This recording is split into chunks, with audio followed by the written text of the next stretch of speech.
क्या रौरव नरक मालूम किसे कहा जाता है?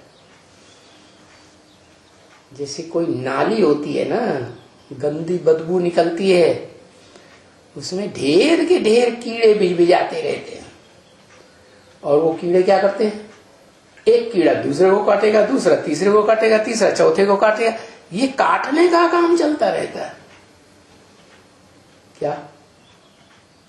तो ये है रौरव नरक की दुनिया में काम विकार की, काटने की, मारा मारी। जब ऐसी रौरव नरक की दुनिया हो जाती है, तब उसे स्वर्ग बनाने के लिए एक ही आत्मा है जो सदैव स्वस्थिति में रहती है। क्या? इस रौरव नरक की दुनिया के बीच भी आकर पार्ट बजाती है, तो भी किसी से प्रभावित नहीं होती, किसी का संग का रंग उसे नहीं लगता। क्या? उसको गीता में कहा अक्षर। क्या? जो क्षरित कभी होती ही नहीं, शक्ति कभी छीण नहीं होती, वो आत्मा कभी पतन के गर्त में जाती ही नहीं। तो वो एक ही आत्मा है इस सृष्टि रूपी रंगमंच पर पार्ट बजाने वाले पार्टधारियों में। क्या नाम बताया? उसका नाम भी एक ही है और उसको शरीर नहीं है, इसलिए उसका आत्मा का ही नाम है। और जितनी भी बिंदु बिंदु आत्माएं हैं, चाहे मनुष्य सृष्टि में 500, 700, 750 करोड़ हों, चाहे प्राणी मात्र की बिंदु बिंदु आत्माएं हों, सब आत्माएं उनके शरीर के नाम होते हैं। क्या? लेकिन एक ही आत्मा है शिव, उसका काम के आधार पर नाम इस सृष्टि पर आता है। तो जो भी वाइब्रेशन फैलाता है उससे कल्याण, दृष्टि से जहां भी देखता है उस दृष्टि के वाइब्रेशन से कल्याण। क्या? मुख से जो भी ज्ञान सुनाता है उस वाणी को सुनने वालों का कल्याण ही कल्याण। जो भी कर्मेंद्रियों से कर्म करता है उस कर्म में कल्याण ही कल्याण समाया हुआ, चाहे वो ज्ञान इंद्रियां हो, ज्ञान इंद्रियों में भी श्रेष्ठतम आंख हो, चाहे कर्मेंद्रियां हो, और कर्मेंद्रियों में भी सबसे पावरफुल कामेंद्रिय का काम हो। जिस किसी से भी इंद्रिय से वो संबंध जोड़ता है वो कल्याणकारी ही संबंध साबित होता है, अकल्याण का नाम निशान नहीं। जैसे कहा है गीता में, यो यथा माम प्रपद्यन्ते तांस तथैव भजाम्यहम्, अर्थात जो मुझे जिस भाव से याद करता है। क्या? भावना अलग अलग होती है ना, अलग अलग संबंधों की है। पत्नी पति की भावना अलग, भाई बहन की भावना अलग, बाप बेटी की भावना अलग, भाई भाई की भावना अलग, जितने भी नाना चाका चाचा काका मामा ताऊ जो भी संबंध है इस संसार में, सबकी अपनी अपनी भावना, और भाव तो आत्मा में ही होता है। तो वो सुप्रीम सोल का ये महावाक्य है क्या, कि मुझे जो आत्मा जिस रूप में याद करती है, जिस भाव से याद करती है, मैं उसको उसी रूप में उसी भाव की पूर्ति के लिए मिलता हूं। और जितना याद करती है उस भाव से उतना ही मिलता हूं। अरे मिलेगा कैसे, वो तो निराकार है। इस ब्रॉड ड्रामा में तो वो आता ही नहीं 5000 साल।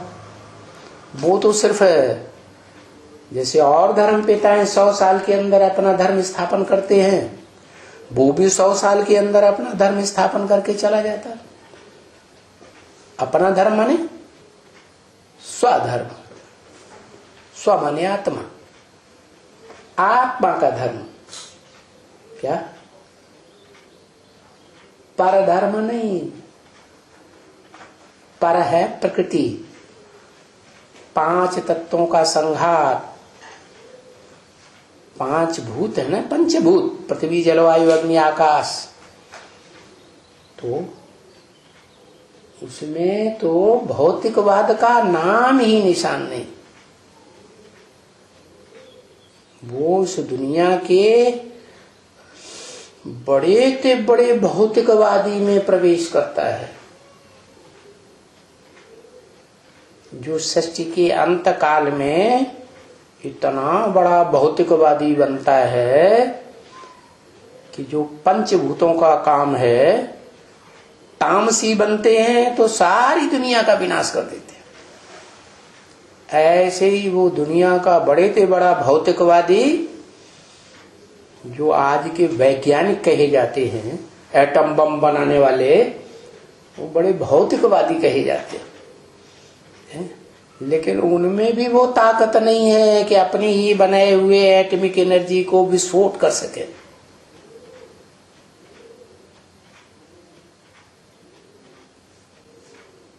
प्रथम विश्व युद्ध 1914 में हुआ था। और दूसरा विश्व युद्ध कितनी देर में हो गया? 14 और 44, 45, कितने साल हुए हैं? अरे 30-32 साल हुए ना। तो 30-32 साल में दूसरा विश्व युद्ध हो गया। 42 से उसका फाउंडेशन पड़ा और 45 में युद्ध पूरा हो गया। ऐसे ही ना, 45 में 1914 से 1945 में युद्ध पूरा हुआ, द्वितीय विश्व युद्ध। तो दो बड़े बड़े शहर ध्वस्त हो गए। उसके मुकाबले तो अभी बहुत बड़ी विस्फोटक एनर्जी तैयार कर ली है। 1945 के बाद उस समय तो 20-20 मेगावाट की बम्बियां थी, है? और इस दुनिया में सिर्फ अमेरिका के पास और रसिया के पास थी, और एक आध दो देशों के पास होगी छोटी मोटी। लेकिन अभी तो हजारों हजार की तादाद में और हजारों हजार वाट के एटम बम बने हुए हैं। वो बताते हैं वहां के बनाने वाले कि इतनी ताकत है कि इस तरह की सैकड़ों दुनिया पूरी भस्म कर सकते हैं। बताओ। और इस दुनिया में ऐसी आग लगेगी तो सब कुछ भस्म हो जाएगा। क्या? सब कुछ राख हो जाएगा। और पृथ्वी ही नहीं, जो ग्रह और उपग्रह हैं, कितने बड़े बड़े छोटे छोटे, उनका सबका बैलेंस बिगड़ेगा, सब टकराएंगे आपस में। तो देखो, इतना बड़ा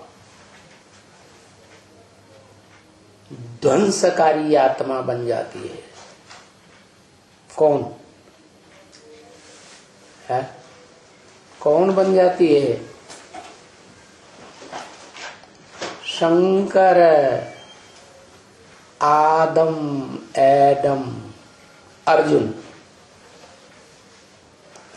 ऐसे भयंकर भयंकर उसके बुद्धि रूपी तर्कस में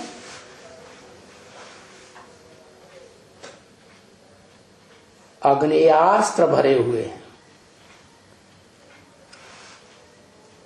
जिनको वो ही विस्फोट करा सकता है। तो भारत के शास्त्रों में लिखा है, शंकर की प्रेरणा से सारे संसार का ध्वंस कराई देती है महाकाली।